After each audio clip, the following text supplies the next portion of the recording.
Hello বন্ধুরা, তোমরা সবাই কেমন আছো? আশা করি তোমরা সবাই ভালো আছো। তোমাদের ভালোবাসায় আমিও খুব ভালো আছি।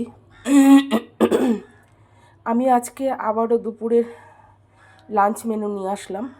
লাঞ্চ মেনুতে চলো কী কী আছে তোমাদের দেখিয়ে দিই। দেখো, শাপলা করেছি আলু দিয়ে, একটু ঝোলা ঝোলা মতন কালো জিরে পেঁয়াজ ফোড়ন দিয়ে একটু শাপলা করেছি। শাপলার তরকারিটা করেছি একটু ঝোলা ঝোলা মতনই করেছি। আর এদিকে ওল আলু চিংড়ি ডালনা করেছি। দেখো, এই যে আলু ওল চিংড়ির পাতলা করে একটুখানি ডালনা করেছি। আর সবশেষে এক সসপ্যান ভাত।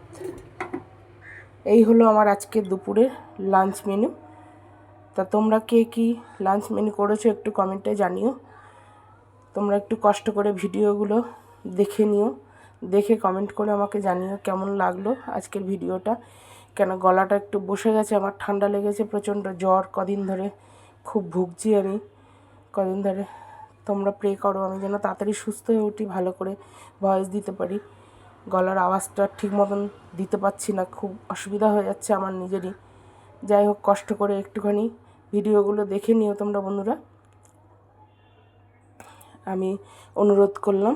তোমরা একটু কষ্ট করে কটা দিন ভিডিওগুলো একটু কষ্ট করে দেখে নাও, তারপরে আবার গলা ঠিক হয়ে গেলে আওয়াজটাও ঠিক হবে।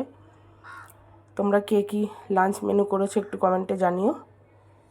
আমি আজ এইটুকুনি কি করতে পেরেছি, বেশি কিছু করতে পারিনি, শরীরও ভালো না, রান্না করতে পারছি না, কিন্তু তাও রান্না করতে হবে। রান্না না করলে খাবো কি বলো বন্ধুরা? একার সংসারে তো করতেই হবে সব কিছু। তুমি অসুস্থ হওয়া যা হওয়া, একার সংসার সব কিছুই করে খেতে হবে। আজ তাহলে এই পর্যন্ত, কাল আবার নতুন কোনো ভিডিও নিয়ে হাজির হব। ততক্ষণে তোমরা সবাই সুস্থ থেকো, ভালো থেকো, সাবধানে থেকো। আজকের মতো টাটা, বাই বাই।